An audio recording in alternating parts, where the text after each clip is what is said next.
Easterlies pa rin ang nagdadala ng pagulan, partikular na sa Central at Southern Luzon at malaking bahagi ng Visayas. Samantala, inaasahang papasok ngayong araw sa Philippine Area of Responsibility ang binabantayang LPA sa labas ng bansa.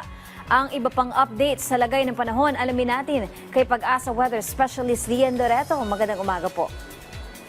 Magandang umaga po sa ating lahat. Tama nga po, easterlies or yung hangin na nanggagaling po sa karagatang Pasipiko ang nakakaapekto nga po at magdadala ng mga pag-ulan, lalong-lalo na dito sa Metro Manila, Calabarzon, Mimaropa, Bicol Region, Aurora, Bulacan, Isabela, pati na rin po sa kabuuan ng Visayas, kaya't maaari nga po tayo makaranas ng moderate to at times heavy rains. Magdala na lang po tayo ng mga tayong panangga po sa mga pag-ulan.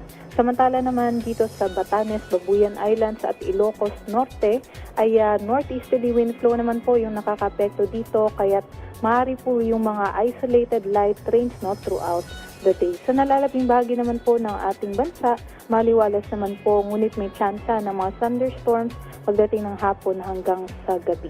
At ito nga pong ating binabantayan na LPA ay nasa labas pa po ng ating Philippine Area of Responsibility sa layong 1,505 kilometers sa silangan ng Eastern Visayas.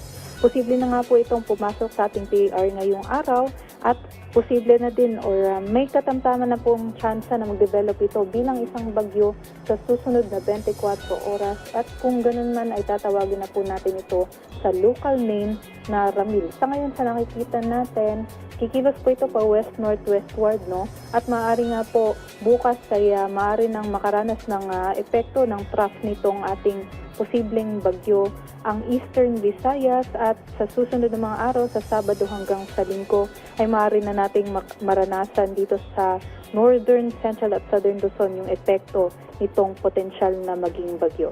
At yan lang po ang latest galing dito sa Pag-asa Weather Forecasting Center. Ito po si Lian Loreto. Maraming salamat, Pag-asa Weather Specialist Lian Loreto.